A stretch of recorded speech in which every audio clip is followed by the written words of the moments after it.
Olá, esse é o nosso segundo vídeo da série Simbolicamente, onde nós vamos falar um pouco, de uma forma assim bem sucinta, bem simplificada e acessível, sobre os principais conceitos da psicanálise e também de temas vinculados à saúde mental, à história da psiquiatria e por aí em diante.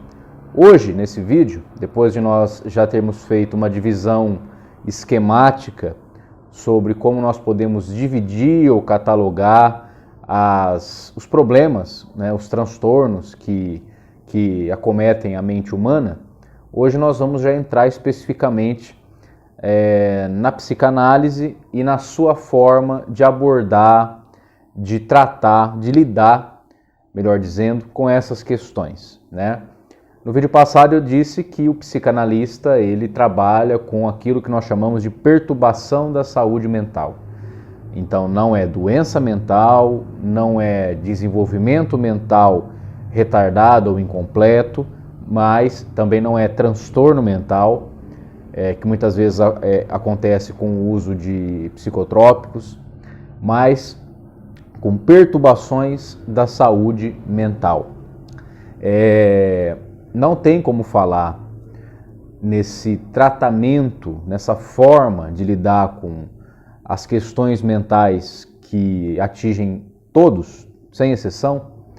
Você não necessariamente precisa ter uma doença mental, como a esquizofrenia ou um transtorno mental retardado, para ter problemas, digamos assim, mentais, Questões que vão aí comprometer, digamos assim, o nosso lidar com o mundo, lidar com os nossos problemas, aquilo que nós chamamos então de perturbações da saúde mental. Todos nós estamos suscetíveis a isso. E é dentro de uma corrente filosófica moderna, portanto ali fruto do iluminismo do século XVII, que surge um pensamento, especificamente de um filósofo chamado René Descartes, que vai fazer uma divisão, um tanto quanto platônica, que já havia ocorrido no século V, mas agora com um ar científico, um ar moderno, um ar iluminista, aonde nós vamos fazer uma divisão entre aquilo que é puramente orgânico, material, corpóreo, que Descartes vai chamar de res extensa ou coisa corpórea, e res cogita, coisa que pensa. Portanto, o homem ele vai sofrer novamente um dualismo, só que dessa vez é um dualismo moderno, cartesiano, que vai dividir o homem nessas duas instâncias, digamos assim.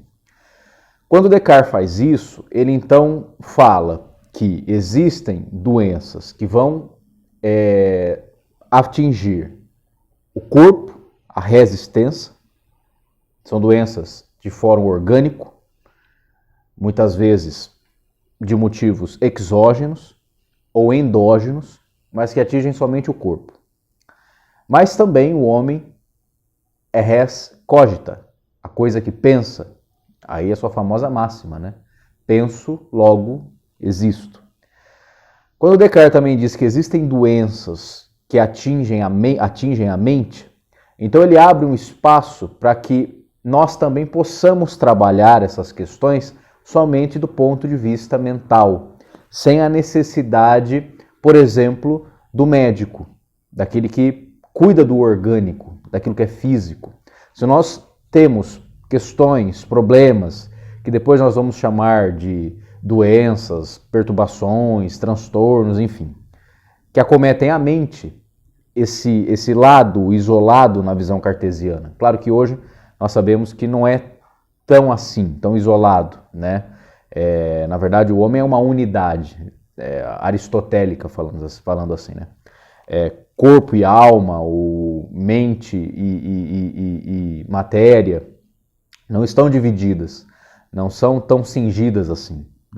Cindidas, elas na verdade estão unidas, Elas estão, como posso dizer, dentro de uma mesma ideia de que aquilo que eu penso repercute no meu corpo e aquilo que eu sinto no meu corpo também repercute na minha mente. Não existe uma mínima ideia que não tenha algum reflexo corpóreo. Corpo e alma, espírito e matéria estão numa única peça. Por isso hoje nós falamos em psicossomática, né? Mas quando Descartes faz essa divisão, ele lança uma luz naquele momento, século XVII, na própria psiquiatria, né? Na própria ideia das doenças mentais. E aí surgem os primeiros idealistas. O que são os idealistas? São pensadores que vão tentar trabalhar as questões mentais somente do ponto de vista psíquico. O psiquismo explicando o psiquismo, né?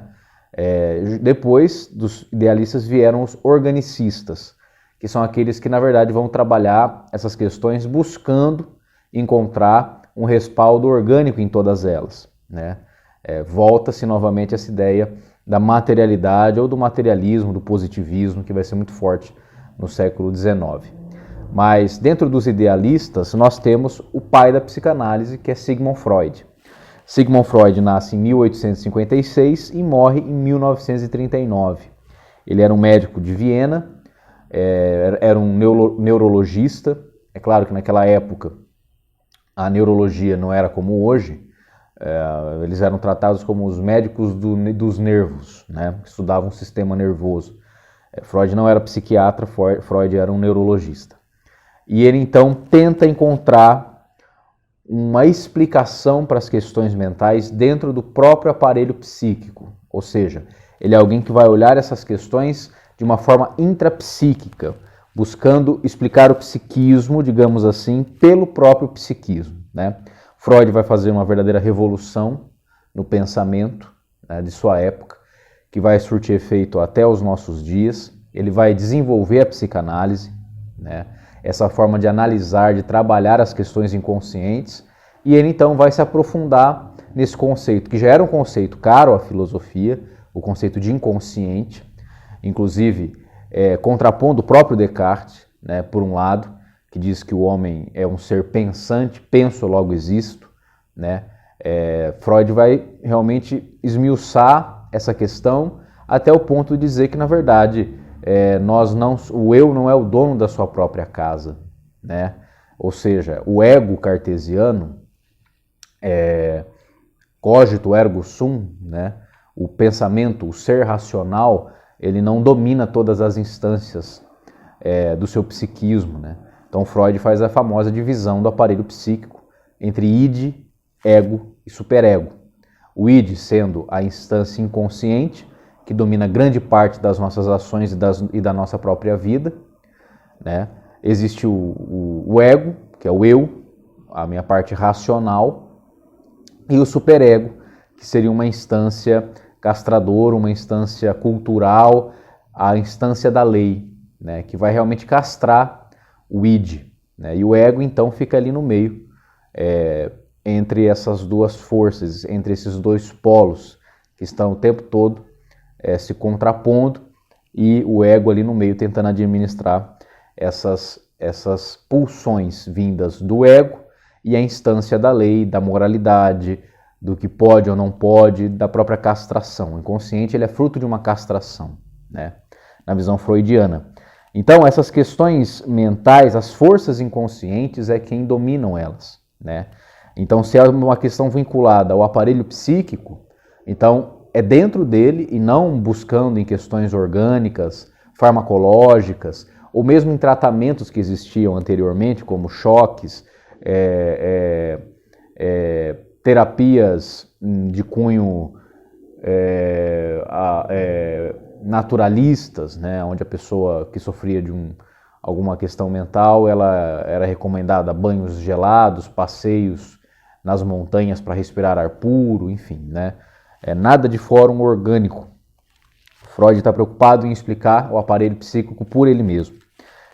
A doutrina freudiana, e daí as suas derivações, né, todos os outros grandes pensadores que vieram depois de Freud, como Carl Gustav Jung, Adler, Otto Rank, Carl Abraham, Ferenczi, Ernest Jones, Melanie Klein, Jacques Lacan, enfim, outros grandes pensadores que vieram depois dentro dessa linha da psicanálise.